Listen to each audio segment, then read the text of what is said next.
Having a small shark as a pet is an intriguing idea to a lot of people who have home aquariums. However, there's a lot that the stores don't tell you when they sell you a shark egg or a cute little baby shark that can fit into the palm of your hands at the time of purchase. I've been keeping small sharks and stingrays since I was 16 years old. I'm now 35 years old. Sure, they're amazing animals, but they require a lot more than you may think. If you're thinking of buying a small shark for your home aquarium, watch this before you make a decision. The most commonly kept sharks in the home aquarium here in the US are the brown banded bamboo shark, the gray bamboo shark, the coral cat shark, the white spotted bamboo shark or marbled bamboo shark, the horn shark, and the epaulet shark. In total, between me and my good friend Matt Hyde, we've rescued and relocated over 100 sharks. Personally, I've kept and cared for all of the species that I've listed. Based on the conditions that we rescued some of these sharks from and my experience with caring for them, I'm going to be honest with you and tell you what you need to know before you make the decision to bring one of these little ones home. The truth about their growth rates and sizes. All of the sharks listed grow to be about 3 feet in length. Some of them are really skinny like Yoshi here, and some of them are really wide like Fatty here. Don't worry, being skinny for Yoshi is his normal body size, and being fat for Fatty means that he's very healthy. He's actually not fat at all, he's a big muscle. So taking that into consideration, when my pond was at what I considered to be one shark less than its max capacity late last year, I housed 4 full-grown sharks. The pond is approximately 400 gallons, and the main tank is 5 feet by 6 feet. They all had enough room and were very healthy, considering that 2 were rescues with major health issues, and 1, Yoshi, was pretty old. Adding one more shark to this system I think would have been too much for it. Here's why. Each shark is approximately 3 feet in length. With their body size, they produce quite a bit of waste. The approximate 400 gallons that they lived in was enough to keep the biological system in the tank stable, meaning the ammonia, nitrite, and nitrate levels were at 0. In the event that they were ever elevated, it was due to uneaten food that I missed while cleaning up after they ate, or my epaulet shark Amelia laid an egg and the others tried to eat it, making the yolk go into the water and fouling it. Now these 2 things rarely occurred, but I wanted to give them as examples since it did happen once or twice in the 7 years that I've had this system set up. Currently, the system is home to Fatty the gray bamboo shark and Link the horn shark, who's currently growing out in the sump or the nursery area. Zelda is still too small to join Link or Fatty, so once they both reach a good size, they will join Fatty in the main pond. For those of you who are new to aquarium biology, the good bacteria that you build up in your system helps to break down the waste that the animals who live in your system produce. If the animals who live in your system produce too much waste, your ammonia, nitrite, and nitrate levels will rise. Ammonia is the waste from the animal. Ammonia then gets converted into nitrite by the good bacteria. Nitrite then gets converted into nitrate by the good bacteria. If the nitrate levels cannot be broken down at an acceptable rate by the amount of good bacteria that lives in your system, the high concentrates will build up and create poor water quality. This can have a very negative effect on the animals and their organs. If not resolved quickly, it can lead to their death. So aside from not giving them enough room to move around when they want to, not having a large enough system will ultimately lead to their premature death. Also, they will grow no matter what size system you house them in. There is no such thing as stunting their growth. They will keep growing, and the bigger they are, the more waste they produce. So you get the idea. If you do find yourself in this situation, we do have a shark rescue rehabilitation and rehome program, and we'd be happy to help in any way that we can. With that said, this room in my house is supposed to be a dining room.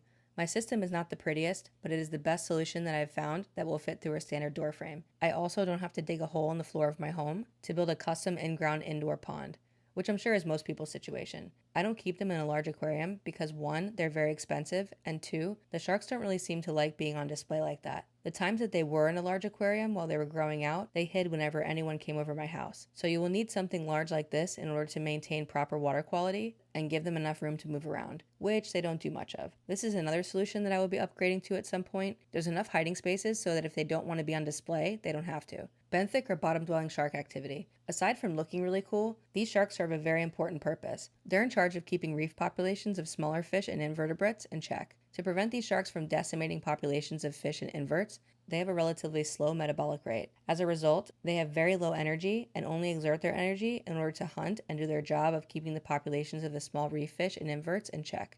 An aquarium is considered a closed system, which means that it's a self-contained ecosystem. As the aquarist, you have control over how much food goes into the aquarium, and by target feeding the sharks, how much food they eat. In an aquarium, these sharks can actually get really overweight, and that can result in health problems, just like in people. For example, they can get fatty liver disease. In sharks that are obese and pass away from it, you can see the fat deposits on their liver in a necropsy. Due to their low energy, they mostly just lay around like this. This can get boring if you're not really passionate about these species. Also, they're buccal pumpers, which means that they do not have to swim in order to breathe. So they can basically just lay around like this all day and night and be fine, which they pretty much do. So if you're thinking about getting one of these sharks, just remember that they're not very exciting in that way. They will just hang out and look cool, basically. I would say at least half of the people who we've rescued sharks from got bored of them, and when the shark got too big, they didn't want to invest in a larger system for them. They get to be full grown in about 2 years, with the majority of the growth happening in the first year and a half. Some sharks grow even faster and can reach a good length in about 6 or 7 months. It's really not easy to rehome these species because of everything that I've gone over so far. Also, most public aquariums can't take them because they're already well stocked, so it's really not easy to rehome them. And no, you cannot just set them free in the ocean. Here's why. The environmental stuff. There's very little regulation of these species to my knowledge. Their eggs and the adults are both captured and sold for the aquarium trade. Since these sharks take about 5 or 7 years to become mature and able to reproduce, this can hurt their numbers in the wild.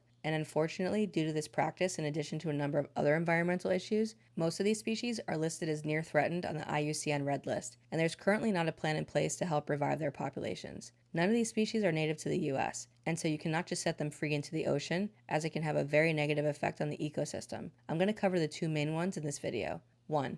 Once they're under human care, in a way, they become domesticated. We also call this human imprinting. They can be very friendly towards the person who raised them. Once an animal loses its natural fear of humans, this can create a huge problem. Since they're not afraid of humans and are used to being fed by a human, they can harass people who are swimming at the beach looking to be fed.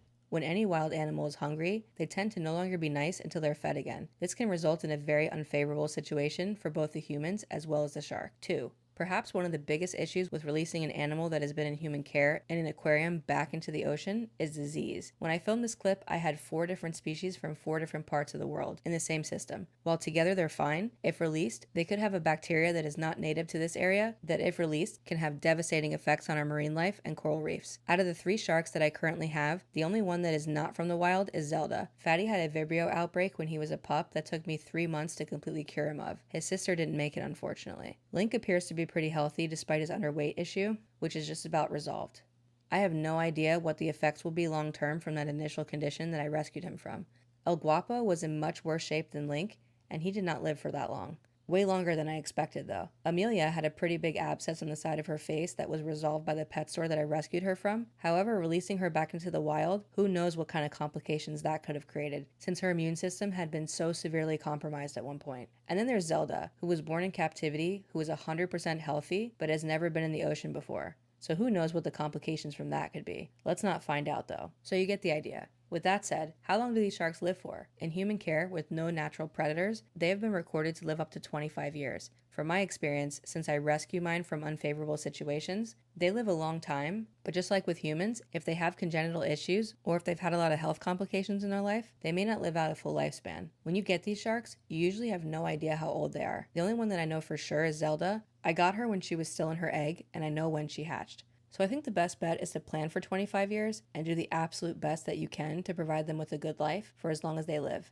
They deserve nothing less. There are quite a few more cons to keeping a shark as a pet, but those 3 are the main ones. This week, I will be releasing several videos on these species, so make sure that you're subscribed so that you don't miss the next one. If you currently have a shark as a pet, or you're still interested in keeping them as a pet after watching this video, and you want to learn more about these sharks, check out my online course. I'll leave a link to it below.